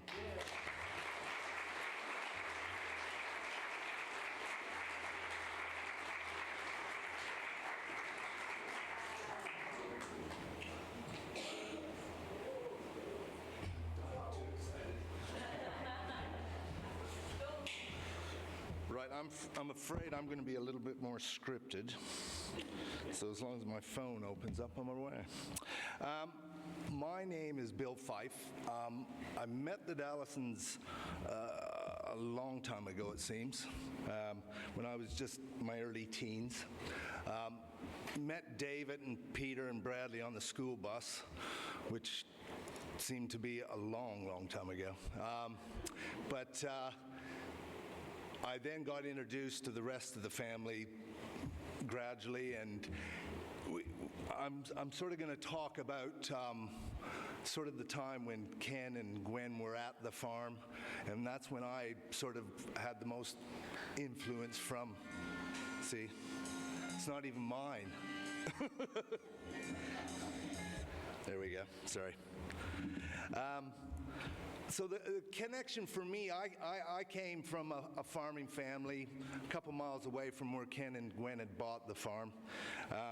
Ken had come from England, and I think his passion, some of the passion for farming has been talked about, but I think a lot of it too was when he was a young boy and he was evacuated from London during World War II, he was put onto a farm, and I think that was kind of the key to the start of his love with farming, or for the outdoor world and things. I was going to say that that's when the seed was sown, so it was a bad pun, but I'll go with it anyway. But I think that's where he came into wanting to bring his family onto the farm and grow up on a farm. And in true Dallison style, when he bought the farm, he didn't just buy the farm, he wanted to be the farmer, really. And as lots of people have said, he just loved knowledge. He soaked in everything that everyone talked about. He just wanted to take on the farming as a proper farmer. So he would talk to all the neighbors and find out what was happening on the farms and what he should be doing. And all the animals, chickens, goats. I didn't realize until I talked to Bradley that you had a goat that used to milk in the kitchen. Dare I say, Albert is going to get more of a mention than Ken if I'm not careful. But there was lots of stories that everyone's been relating, and sorry, I'm having trouble here with my scripting, as I said. It had to be a big change when he brought the family up from Long Island to go to the farm. that cosmopolitan lifestyle, I think probably for Michelle was one of the trickier times. But of course the boys loved it. We spent all our time on motorbikes, snowmobiles, and doing all that kind of thing. And it was a good lifestyle for young men. As we got a little older, it probably got a bit refined and a little bit claustrophobic, but at the time it was a wonderful lifestyle. So I will tell you a few animal stories. I won't go too much in with Albert. Really, all I can add about Albert is that I think his last really chance was when he got into the kitchen and stole a loaf of bread. And that's when he ended up in the freezer. So that's all I'll say about that one. One of the other good stories was Ken and the pigs. He had a sow with a bunch of piglets, and I don't know how old. They were reasonably good size, but they got out. And these piglets then decided that they should get into the cornfield where there was lots of food, lots of cover, and not so easy to catch. And I think at the time, I don't know how long it took, but I think it took 2 or 3 weeks of trying. They caught a few of the piglets and the sow, but they couldn't catch the last few. The farmer was starting to get a little agitated that owned the corn that was in the field and was wanting to cut it. So they then decided, Ken came up with this great idea of making a recording of the sow, calling the piglets, and then putting the speakers out by the edge of the field and playing it back. You wouldn't have thought that would have worked, but it did. You know? So he was kind of ahead of his time in that sense. I won't mention the Albert again, but there's another cow story I have. In the end, I don't know how many cattle Ken had at the beginning, but as the farming thing was starting to get a little bit more work, I suppose, he had a couple cows left. It was a cow and a heifer, the cow's offspring, and he decided he wanted to get them pregnant. The cow had not calved for a long time, and she was getting quite big, and so she was a bit fat. And my farm, my grandfather's farm, where I lived, he had the bulls, so they made the arrangements to bring the cow and the calf, the heifer, over to the farm to see if the bull would do his job. And he did. Well, he tried. He tried and tried and tried. And in the end, they didn't get pregnant, but my grandfather just kind of quietly went up to him and said, "You know, I think your cows bit my bull's pecker." I'm not sure if there was any payment or not, but you know, there was times when, I'm losing my, there we go, sorry. I still work with a lot of farmers now.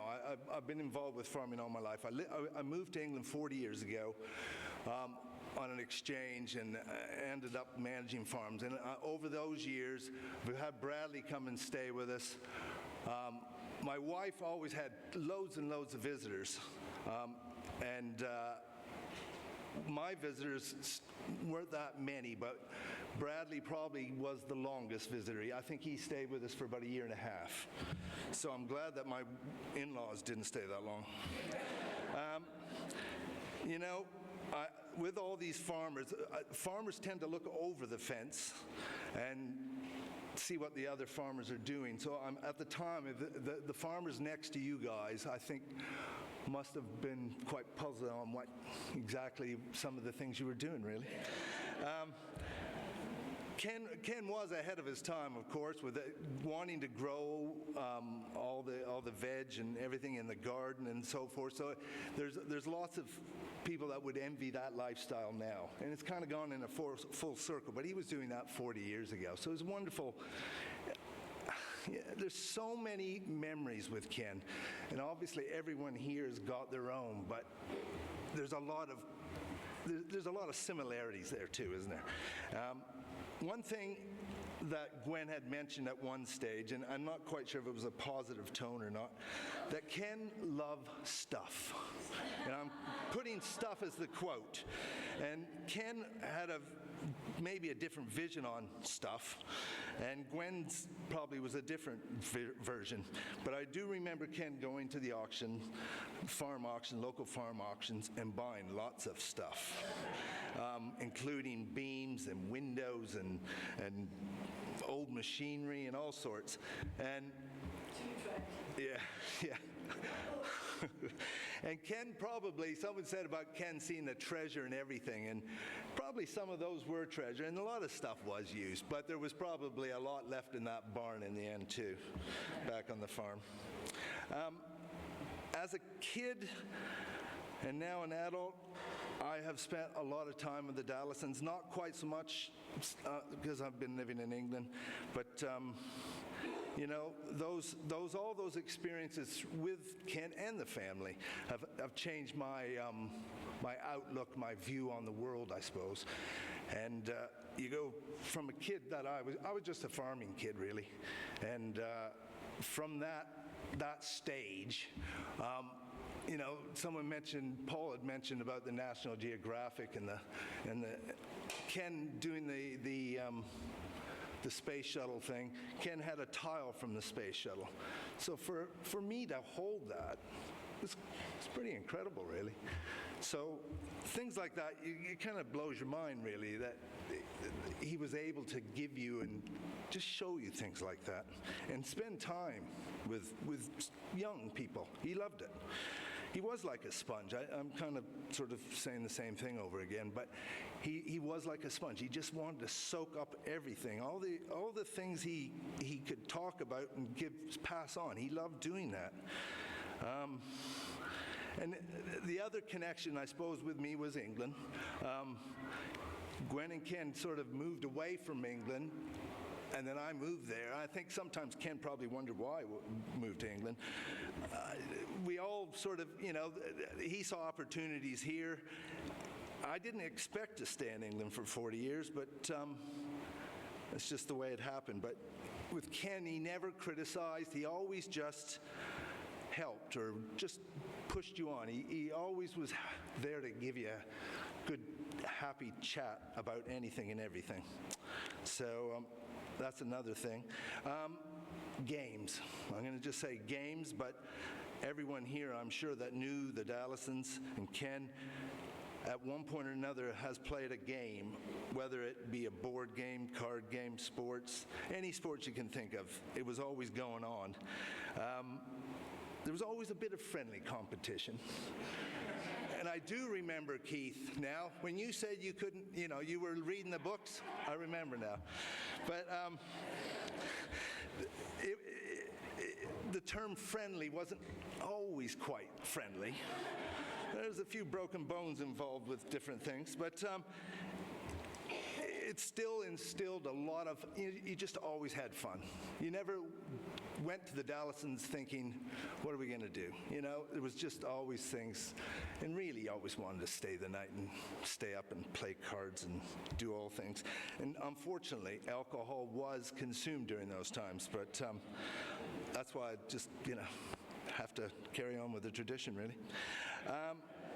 Out of all the Dallisons, though, I do feel that Gwen might have been the most competitive. She was just quiet about it. Ken was ready and willing to give advice on many things. It's like I remember playing golf. I wouldn't say he taught me how to play golf, but, you know, yeah. He wouldn't want me to say that either.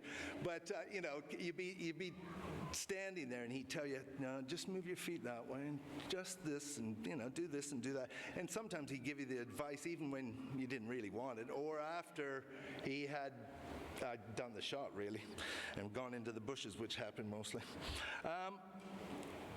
The odd party happened on the farm.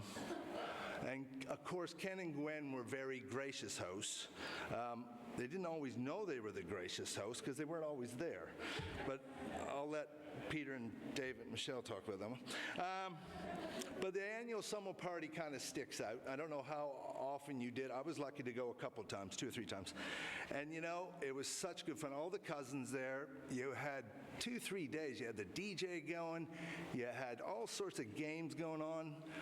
Again, alcohol was involved, but it was just fun. We just had a good time. There was never any hassle. It was just fun.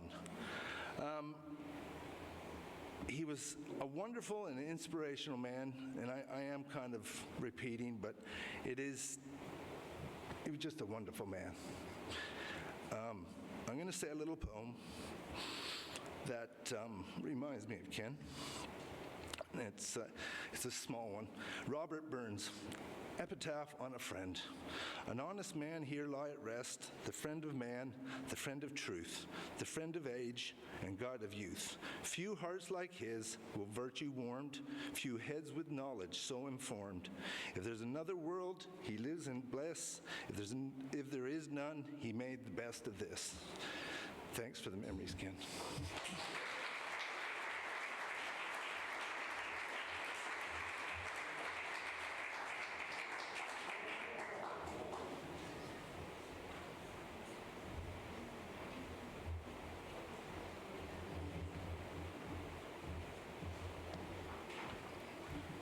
Hello, everyone.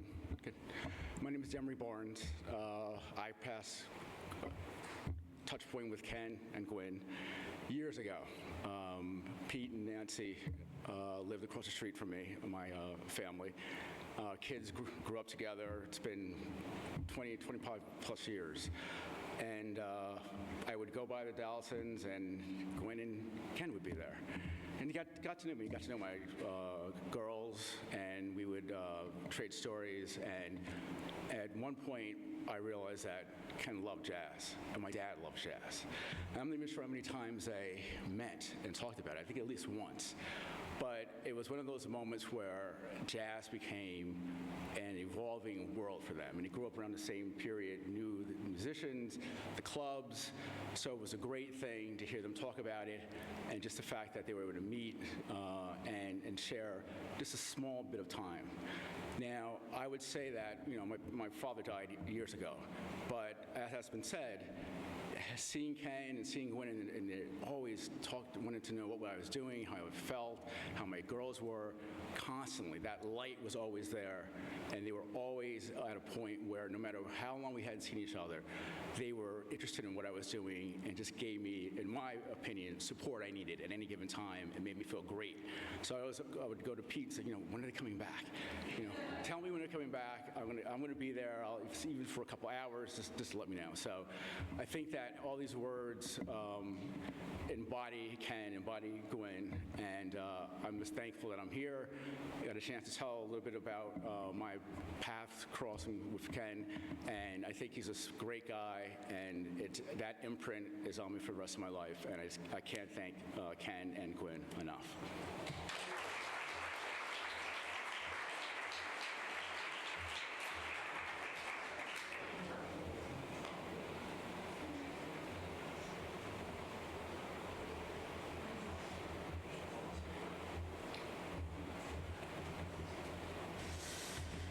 Okay, this is a lot of people. Whoa.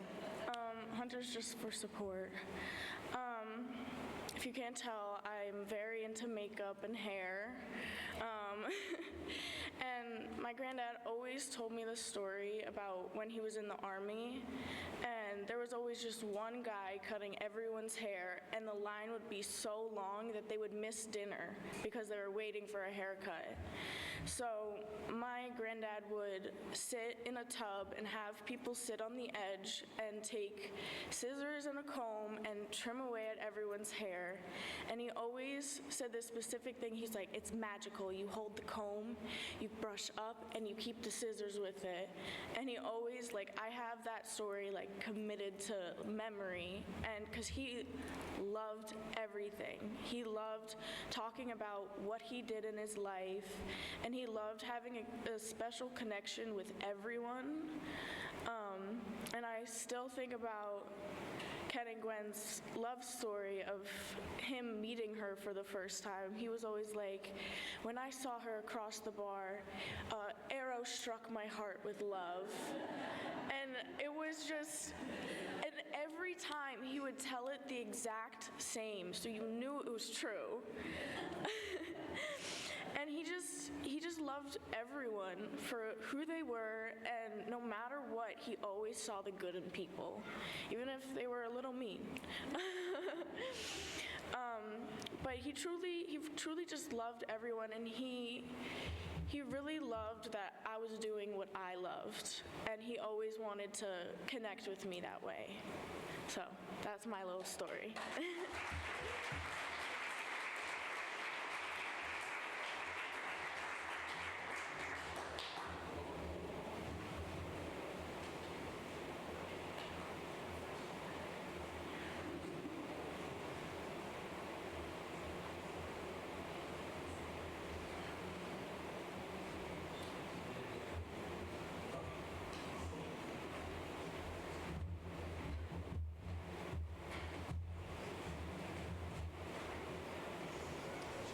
Hello, everybody. Am I on? There we go. We live? Can you hear me, Don? Don? Check. 1, 2, check. 1, 2. I could, but I'm going to need this one over there. 1, 2. There we go. All right. So, this is my son, Kobe. Yeah, and so life travels through, right? And there it is again, and who knows where it goes from here. I had the idea to maybe try to bring a bit of Dad into the room through video. So I put together a video, which we're going to play shortly. I had lots of ideas, it all made sense, but then I had this moment where I'm like, how do I make the video? I don't have the knowledge to make the video. Luckily, Kobe, in the last couple of years at school, has been involved with a buddy. They made a bunch of videos. So he came to my, save my butt is what he did last week, and we threw it all together. So we're going to play for you in a couple minutes a video that's, I think, kind of interesting and revealing. But there's photos in the video where you don't see my father. I want him to be in every photo. But the thing that's really important to know is that he is there because, you know, we're in the information age. Well, he was way ahead of the curve. I mean, really in the 60s, he had his camera with him all the time. And his way of expressing his love was he knew these moments and he recognized them. And you knew when you were in them, and all of a sudden his camera would be up, boom, boom, boom. So he's always in these photos, but he's usually the guy taking the photo. But still, the moment is the magic moment. We have boxes and boxes and boxes of photographs at home. And so I had to figure out what to edit down, and then I'm getting videos from everybody. I was like, how do you put this all together? It's an endless array of memories encapsulated. And what that really is love. And so, you know, I could go on and on and on, and I won't, because there have been some great speeches, and it's just been wonderful. But the amount of love that I felt from the second I came into this world, even to now, because the love that he gave to you is being delivered back to me right now. So it's something special. Did you want to say anything, Kobe? Can you hear me? Yeah? Okay. So I only decided that I was going to speak like 10 minutes ago. I didn't know I was going to do this, but I realized that I really want to. I'm just going to say a little story. So when I was younger, I had lots of interests and hobbies and passions, and one of them was dinosaurs. So I came to Canada for Christmas, and I told Granddad all about my passion for dinosaurs. Spinosaurus, T-Rex, all of it.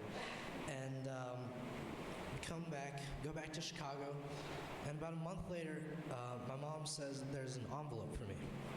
So she gives it to me, and I open it up, and it's a stack about this big of these pieces of dinosaurs that he had found in magazines. He had gone through all of his National Geo magazines and his nature magazines, and he had cut out all of the dinosaurs he could find, and he had put them in this envelope for me. And then every single time I'd go back to Canada for the next like 5 trips, he would have superheroes from magazines or dinosaurs again, right? So like he would go through all these magazines and find pieces of my interests. We've gone through his life and found pieces of his life, pieces of him in the form of photos and videos and music, and we put together in this video. So, hope you enjoy it.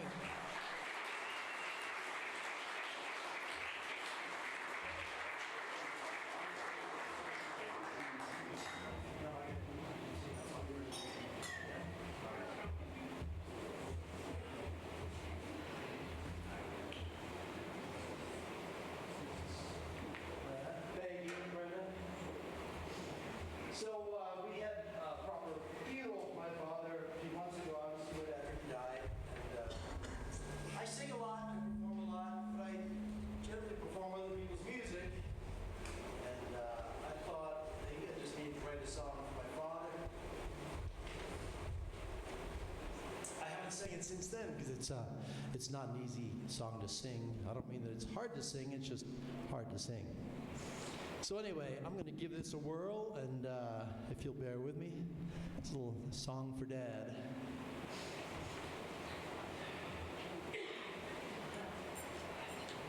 We did not have a guitar strap, so Kobe pulled some wiring and a few belts together, and here we go. Can you hear that, Don? Are we good? All right, here we go. So I knew I wanted to write the song, wasn't sure exactly what to write about, so I just turned my microphone on. I did a kind of a stream of conscious thing. I just thought, maybe I'll just sort of sing what comes in and feels right. And it was like written in 2 minutes. It was just like, it just came out.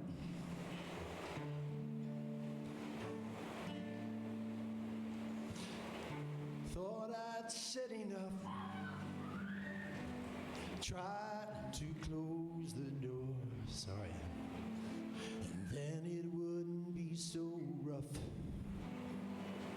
A hurt I could ignore, but a lifetime with you, full of joy and gratitude,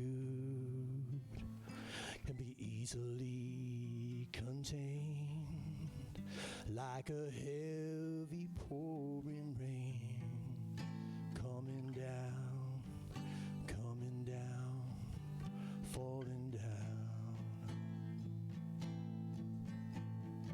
I held your hand so soft, told you everything I thought about all the things you've done for me. Amazing family. So soft, I knew this was goodbye. You said your love upon me, a perfectly scripted lie, washing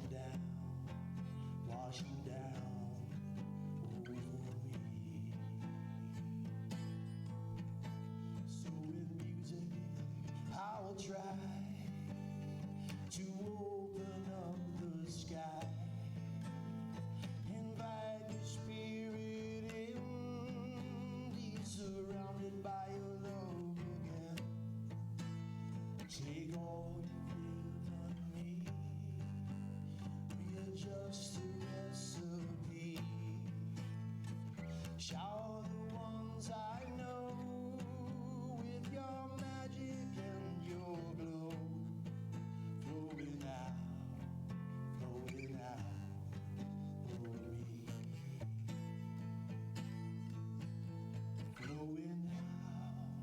Flowing out of me.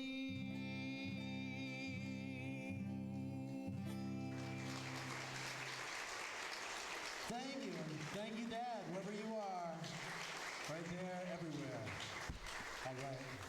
So we're going to finish off this event with a sing-along. All of you guys have the words in your programs. And Hunter, where are you? We're just going to, and our pianist is going to play this song with us. It's a beautiful Louis Armstrong tune that I'm sure everybody's heard and knows. You grab a mic, Hunter, and I'll grab a mic. Everybody just jump in and sing along. It just seemed like a nice, joyful, beautiful way to wrap it. Is this one on, Doc? Can you put this mic on? 1, 2, 1, 2, 1, 2, 1, 2. Check, 1, 2, 1, 2. It's the one that goes over to the. There we go. There you go. Or switch your sides. All right, madam.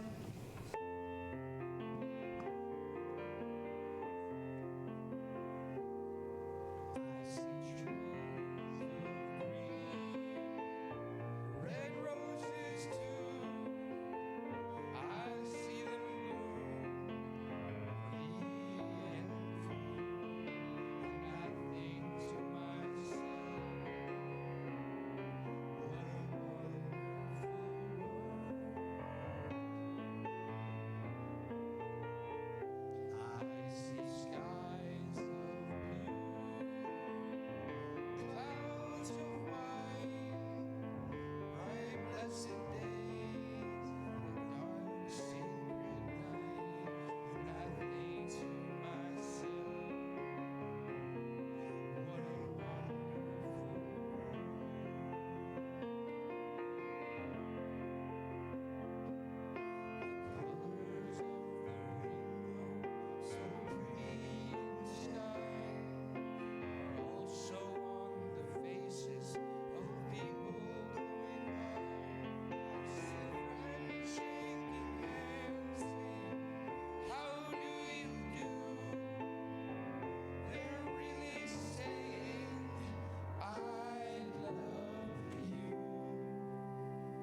this up for you.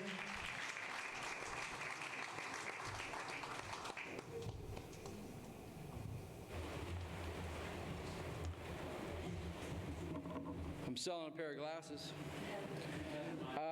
Yeah. Listen, I want to thank everybody for coming. As you could see, my dad did collect a unique and colorful bunch of people in his life, and he prided himself on that. And thank you for coming from far away as England and Chicago and New York, and obviously had an impact on people's lives. And let's go celebrate them. Thank you.